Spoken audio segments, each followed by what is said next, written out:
There is only one cure for world poverty that's ever been found or ever will be, and it's very simple. And it can be phrased very simply too. It's called the empowerment of women. Go to Bangladesh or Bolivia. I have to ask you to hold your applause, though I love you. Go to Bangladesh or Bolivia, give women control over their reproductive cycle, throw in a handful of corn if you can, make them not just the beasts of burden and the beasts of childbearing that they become, and the floor will rise, it just will. It never fails anywhere. Against this one solution, the Catholic Church has set its face. The efforts of the missionary church in the Third World mean more people die, not less. It's as simple as that. More famine, more disease, more ignorance, more random and avoidable death. To the Holocaust, sir, that the church preached that the Jewish people were collectively responsible for the death of Christ until 1964, till nearly 20 years after the Nuremberg trials, may or may not have something to do with the availability of a reservoir of anti-Jewish hatred in countries like Poland, Spain, Italy, Germany, Austria, and elsewhere. I think it does have something to do with it, okay? The Ten Commandments, 3 of them are awe-inspiring. They're about being afraid of a totalitarian figure. 3 of them are ordinary morality. We know of no code of ethics ever found, and the Archbishop bears me out on this, that recommends murder, theft, or perjury.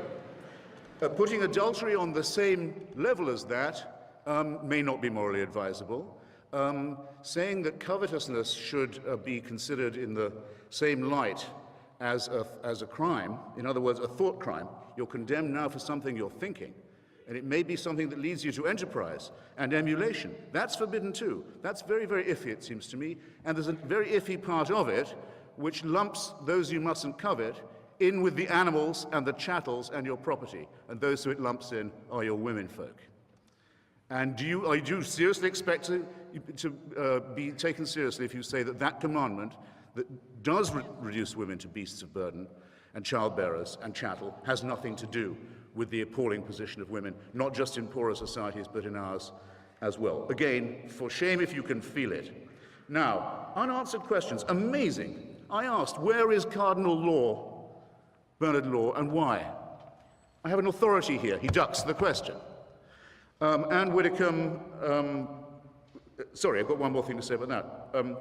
He also says that the church advises against homosexuality. It teaches against it. No, it doesn't, any more than it teaches against divorce or contraception. Where it can, it bans these things and punishes them and writes them into the criminal code. If all you were doing, sir, ma'am, were offering advice, we could probably be fine with it. No one, though they were asked repeatedly, would say whether they thought Stephen Fry, my friend, was in a state of mortal sin or not. They wouldn't tell you. Something about the question brought out their inner coward. Well, I say that homosexuality is not just a form of sex, it's a form of love, and it deserves our respect for that reason. That when my children were young, I'd have been proud to have Stephen as their babysitter, and I'd told them they were lucky. And if anyone came to my door as a babysitter wearing holy orders, I'd call first a cab and then the police.